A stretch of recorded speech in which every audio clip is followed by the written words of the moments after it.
يا أيها المزمل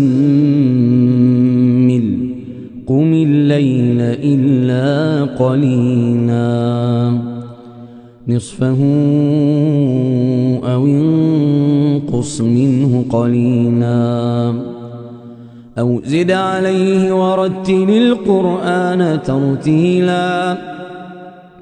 إنا سنلقي عليك قولا ثقيلا إن ناشئة الليل هي أشد وطئا وأقوم قيلا إن لك في النهار سبحا طويلا واذكر اسم ربك وتبتل إليه تبتيلا رب المشرق والمغرب لا إله إلا هو فاتخذه وكيلا واصبر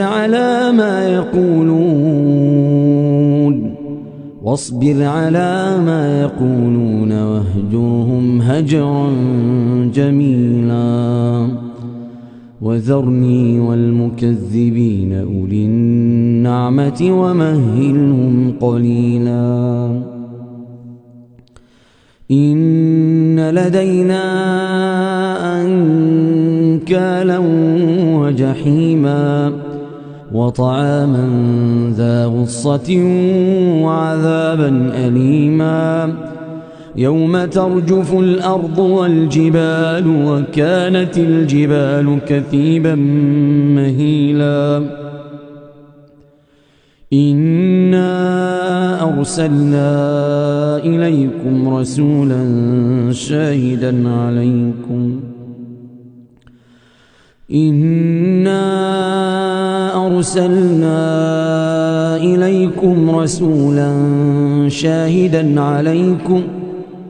رسولا شاهدا عليكم كما أرسلنا إلى فرعون رسولا فعصى فرعون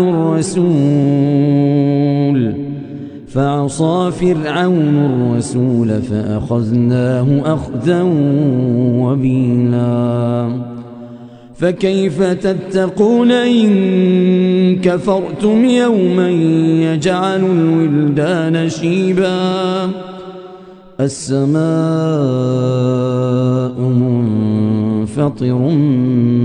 به كان وعده مفعولا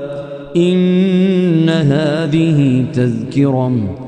فمن شاء اتخذ إلى ربه سبيلا إن ربك يعلم أنك تقوم أدنى من ثلثي الليل ونصفه وثلثه وطائفة من الذين معك والله يقدر الليل والنهار علم أن لن تحصوا فتاب عليكم فاقرؤوا ما تيسر من القرآن علم أن سيكون منكم مرضى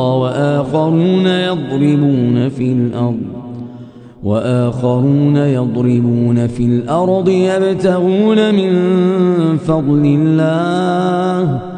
وآخرون يقاتلون في سبيل الله فاقرؤوا ما تيسر منه وأقيموا الصلاة وآتوا الزكاة وأقرضوا الله قرضا حسنا وما تقدموا لأنفسكم من خير تجدوه عند الله هو خيرا وأعظم أجرا واستغفروا الله إن الله غفور رحيم.